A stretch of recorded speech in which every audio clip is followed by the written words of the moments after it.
ব্রাহ্মণবাড়িয়াতে আওয়ামী লীগ গত পরশু বা তার আগের দিন একটা মিছিল করেছে। ম্যাক্সিমাম 15 থেকে 20 জন মিছিল করেছে, তাদের প্রত্যেকের মুখে মাস্ক পরা ছিল। সো এবং মাথায় ক্যাপ পরা। মাস্ক এবং ক্যাপ যখন পরা থাকে তখন কারো চেহারা আইডেন্টিফাই করা ইজ এক্সট্রিমলি ডিফিকাল্ট। আমি খবর নিয়ে দেখলাম সেই মামলায় 150-এর উপরে আসামি করা হয়েছে। মিছিলে ছিলই 15 থেকে 20 জন, 150 জনকে আসামি করা হয়েছে। এবং এই আসামি কেন করা হয়েছে জানেন? বাণিজ্য করার জন্য। বাণিজ্য করার জন্য ভয় দেখানো হয় ফোন দিয়ে, নাম কিন্তু দিয়ে দিব টাকা না দিলে, এত টাকা দিতে হবে। এবং লোকাল বিএনপি লিডারদের পুলিশের সঙ্গে ডিরেক্ট কানেকশন থাকে।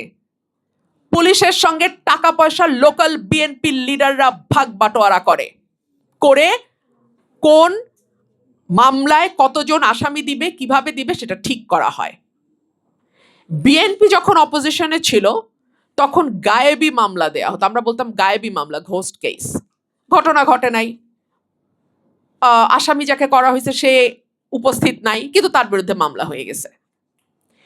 তারই ধারাবাহিকতা যদি এখনো চলতে থাকে তাহলে আর এই অভ্যুত্থানেরই বা দরকার কি ছিল? তাহলে আমরা কোন নতুন বাংলাদেশ, নতুন রাজনীতি, নতুন সমাজ, নতুন চিন্তা ইত্যাদি ইত্যাদি ইত্যাদি কথা বলি? একই তো ঘটনা, বরং আরো খারাপ ভাবে ঘটছে। তখন অন্তত বাণিজ্য শব্দটা শোনা যায় নাই, এখন বাণিজ্য যুক্ত হয়েছে ভুয়া মামলার সাথে। সো এই যখন আমাদের মানবাধিকারের পরিস্থিতি, তখন এরকম একটি সংগঠন, এবং আমি আশা করব এবং আমি অনুরোধ করব আমার সহকর্মী এবং আমার বন্ধু ব্যারিস্টার শামীম হায়দার পাটোয়ারিকে যে কোনোভাবেই এই সংগঠনটিকে আপনি পলিটিক্যাল হতে দেবেন না। আপনার কাছে আমার অনুরোধ থাকবে, আপনি একজন আইনজীবী, এই সংগঠনটিকে একেবারে নিরপেক্ষভাবে সাহসিকতার সঙ্গে এগিয়ে নিতে হবে এবং এটিকে কোনোভাবেই কোনো রাজনৈতিক রং লাগানো যাবে না।